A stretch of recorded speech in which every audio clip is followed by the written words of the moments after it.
Olá, primeiro ano, como é que vocês estão? Então hoje a gente vai começar a falar sobre citoplasma e organelas citoplasmáticas, certo? Então nós começamos o estudo das células através da membrana plasmática e agora a gente vai entrar dentro da célula verificando o que é o citoplasma e estudando cada organela citoplasmática. O citoplasma também é chamado de aloplasma, é uma solução então formada por água e por sais minerais principalmente, e tem como função preencher toda a célula, né? Ele que faz todo o ambiente interno da célula, porque é no citoplasma que está inserida então todas as organelas citoplasmáticas que irá fazer desempenhar uma função específica dentro dessa célula.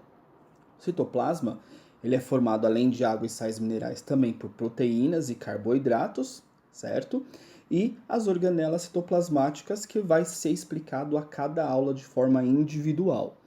O citoplasma ele é também formado pelo citossol, que é esse fluido, então, composto por água, sais minerais, proteínas e carboidratos. E também partículas insolúveis em suspensão, né? Por exemplo, essa proteína, então, pode ficar aí no citoplasma. Ele é uma substância dinâmica, né, em movimento, com moléculas em constante movimento. E aí então ele vai ser utilizado para ser produzido todas as reações químicas que irão acontecer então dentro da célula.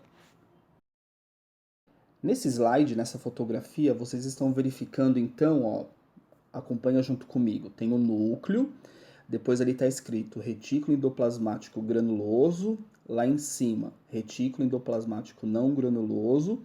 Aí vem complexo golgiense e aí vem ali embaixo o lisossomo.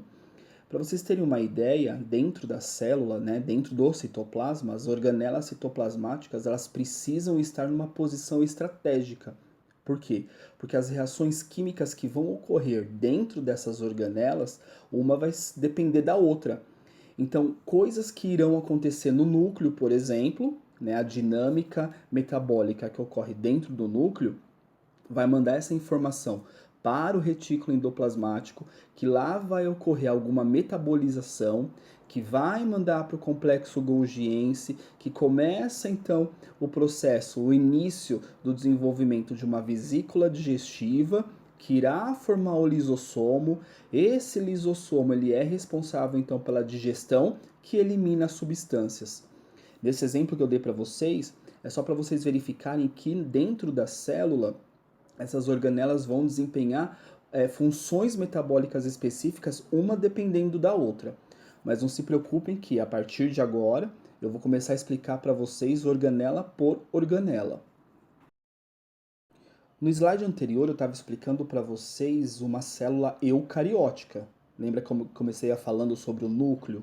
Então, toda célula que possui núcleo é uma célula eucarionte ou eucariótica.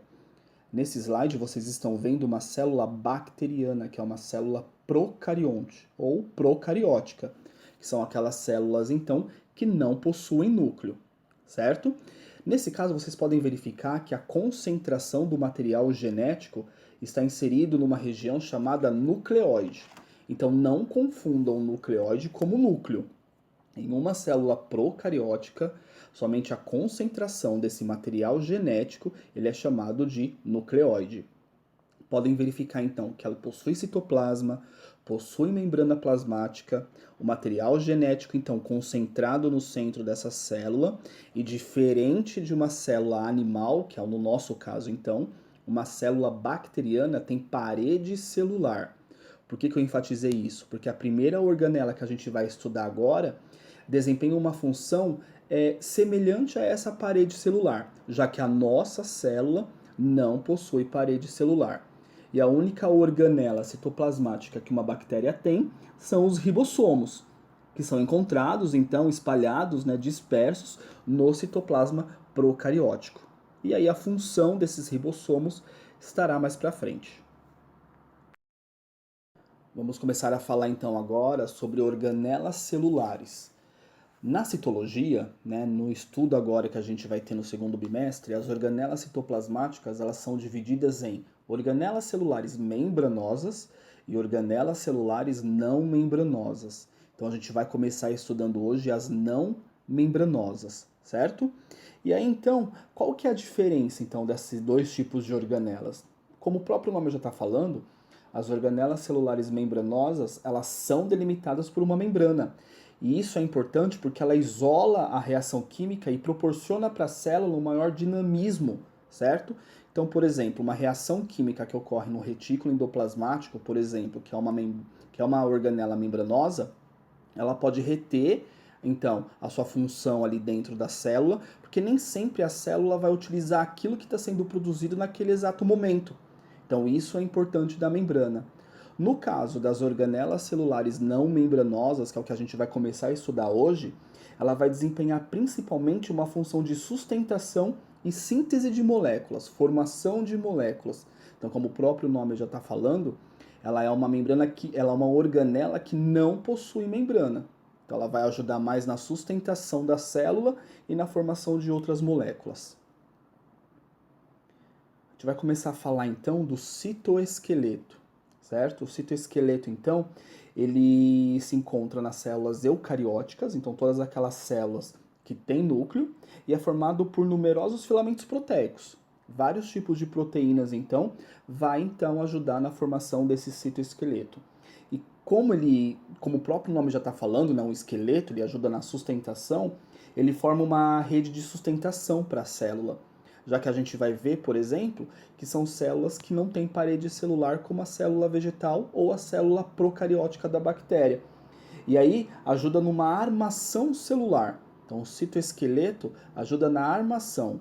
Essa fotografia que vocês estão vendo, ele só está mostrando para vocês toda essa rede de filamento que é encontrado dentro do citoesqueleto, tá bom? Vamos ver então agora as principais funções que o citoesqueleto desempenha dentro da célula. Ele ajuda a manter o posicionamento das organelas. Então lembra que lá no começo da aula eu falei que o retículo estava no local, o complexo golgiense estava no local, o lisossomo estava no local específico dentro da célula. Essa posição, ela precisa se manter, porque como eu falei, uma organela depende da outra para desempenhar uma função específica do metabolismo celular. Ajuda a garantir o formato da célula, então isso ele vai fazer, tá? Atua como uma rota de transporte, de transporte e de suporte de proteína.